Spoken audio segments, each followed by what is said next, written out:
Back to south tube. நம்ம இந்த வீடியோல பார்க்க போறது என்ன அப்படின்னு பாத்தீங்கன்னா தூத்துக்குடி ரயில்வே ஸ்டேஷன். அதுதான் இந்த வீடியோல பார்க்க போறோம். இது வந்து one of the oldest railway station அப்படின்னு சொல்றோம். ஆல்மோஸ்ட் 150 வருடம் பழமையான ஒரு ரயில்வே ஸ்டேஷன். முன்ன வந்து என்ட்ரன்ஸ்ல அந்த சிப்பி மாதிரி வச்சிருந்தாங்க. அந்த கோயிலோட அந்த என்ட்ரன்ஸோட லெஃப்ட் சைட்ல பாத்தீங்க அப்படின்னா ஒரு கோயிலும் அமைச்சிருக்காங்க. அதே மாதிரி இந்த என்ட்ரன்ஸ்ல பாத்தீங்கன்னா எங்கடா தூத்துக்குடி அந்த போர்டு இருக்கு அப்படின்னு தேடி கண்டுபிடிச்சே கொஞ்சம் நேரம் ஆயிடுச்சு. ஏன்னா அந்த அளவு அட்வர்டைஸ்மெண்ட் தான் ஃபுல் அண்ட் ஃபுல்லா இருந்தது. அதே மாதிரி ஏடிஎம் ஒரு 3 ஏடிஎம் முன்ன அமைச்சிருக்காங்க. பார்க்கிங் ஃபெசிலிட்டி அப்படின்றது இருக்கு. சார்ஜ் தான், ஃப்ரீ கிடையாது. ஸோ ஃபிக்ஸ்டு ஃபீயா போட்டு கார் பைக் பார்க்கிங் இருக்கு. உள்ள அட்வான்ஸ் புக்கிங் சென்டரும் அப்படியே என்ட்ரன்ஸ்ல இருக்கு.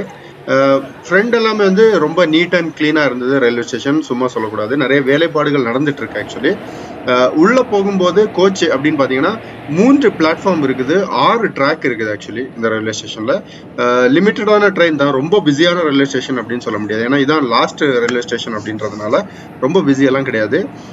அதே மாதிரி பேசிக்கா நிறைய விஷயங்கள் மிஸ்ஸிங். நாங்க லாஸ்ட் நைட்ல இங்க வந்தோம். இந்த ட்ரெயின் ஸ்டேஷன் வரும்போது ட்ரெயின் வந்து நிற்கும் போது கூட ஃபுல் டார்க்கா, எங்கேயுமே லைட்டு அது மாதிரி எதுவுமே இல்லை. ஸோ அது கொஞ்சம் டிசப்பாயின்மெண்டா இருந்தது. ஏன்னா நைட்ல வந்து லைட் இல்லாத ஒரு ரயில்வே ஸ்டேஷனா தூத்துக்குடி அதான் இருக்கும்னு நினைக்கிறேன். இப்போ சின்ன சின்ன ஸ்டேஷன்லேயே அதெல்லாம் வந்துட்டு அதுக்கப்புறம் வந்து அந்த மண்டபம், கல்யாண மண்டபம் அப்படின்றது அந்த விஷயம் வச்சிருந்தாங்க. அந்த பழைய பில்டிங் எல்லாமே வந்து இன்னும் டெமாலிஷ் பண்ணாம நிறைய அதே மாதிரி இருந்தது. 150 வருடம் பழமைனா சும்மா சொல்லக்கூடாது, நிறைய விஷயங்கள் மெயின்டைன் பண்ணியிருக்காங்க. பட் இன்னும் கொஞ்சம் பெட்டரா மெயின்டைன் பண்ணலாம். ஒரு சில இன்னும் பில்டிங் வேலைப்பாடுகள்லாம் நடந்துட்டு இருக்கு ஆக்சுவலி. ஸோ இங்க பாத்தீங்க அப்படின்னா அட்வான்ஸ் புக்கிங் சென்டர், அப்போ ட்ரிங்கிங் வாட்டர், இன்னும் ஸ்டே பண்றதுக்கு ரூம்ஸ் எல்லாம் இருக்கு, டார்மெட்ரி அதெல்லாமே இருக்கு ஆக்சுவலி. ஸோ இந்த ரயில்வே ஸ்டேஷன்ல நம்ம திடீர்னு உள்ள வந்துட்டு இருக்கும் போது என்ன நடந்துச்சுன்னு தெரியல. இந்த செக்கிங் ஸ்குவாட் எல்லாம் வந்து இந்த ஸ்கேன் எல்லாம் பண்ணிட்டு இருந்தாங்க, பேக்ஸ் எல்லாம். எதனால அப்படின்னு தெரியல. பட் திடீர்னு நாங்க வரும்போது இல்லை ஆக்சுவலி. நான் உள்ள வந்து அதுக்கப்புறம் பார்க்கும்போது இந்த செக்கிங் அப்படின்றது நடந்துட்டு இருந்தது.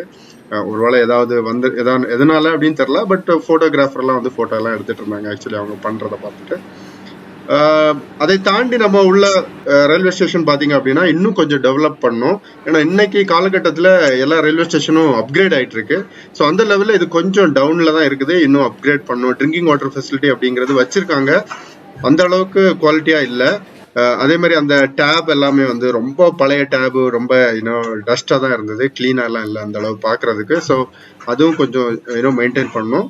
பிளஸ் இந்த ரயில்வே ஸ்டேஷன்ல இருந்து பக்கத்துல பாத்தீங்கன்னா ஒரு பிரம்மாண்டமான சர்ச்சோட கோபுரம் தெரியும் ஆக்சுவலி. ஸோ அது நீங்க இப்ப பாக்குறதா தெரியும். ஓவர் பிரிட்ஜ் அப்படின்றது வச்சிருக்காங்க. லிஃப்ட், எஸ்கலேட்டர் அந்த மாதிரி எதுவும் இல்லை. பிளாட்ஃபார்ம் கிராஸ் பண்றதுக்கு நம்ம ஸ்டெப்ஸ் மூலம் மட்டும்தான் போய் ஆகணும். ஓவரால் பேசிக்கான தேவைகள் எல்லாமே உங்களுக்கு இங்க பூர்த்தி ஆயிடும். அதே மாதிரி நிறைய ஷாப்ஸ் எல்லாம் உள்ள இல்ல, ரொம்ப லிமிட்டடான ஷாப்ஸ் தான் இருந்து. ஏன்னா அந்த அளவு கிரௌடடான ஸ்டேஷன் இல்லாததுனால. ஸோ இந்த ட்ரிங்கிங் வாட்டர் அந்த மாதிரி விஷயங்கள் எல்லாம் பேசிக் ஃபிக்ஸ் பண்ணும். உள்ளே பாத்தீங்க அப்படின்னா போலீஸ் ஸ்டேஷன் அப்படின்றதும் அமைஞ்சிட்டு இருக்கு. ஸோ செக்யூரான ஒரு railway station. But night lighting அப்படின்றது வந்து கொஞ்சம் இன்னும் மைண்ட்ல இருந்துட்டே இருக்கு. Otherwise it was good. So நீங்க ஆல்ரெடி இந்த ரயில்வே ஸ்டேஷன் போயிருந்தீங்கன்னா உங்களோட அனுபவம் எப்படி இருந்து அப்படின்றத சொல்லுங்க. இன்னொரு வீடியோ பதிவில் சந்திப்போம். அடுத்த வீடியோ கூடிய விரைவில். தூத்துக்குடி டு பெங்களூர்.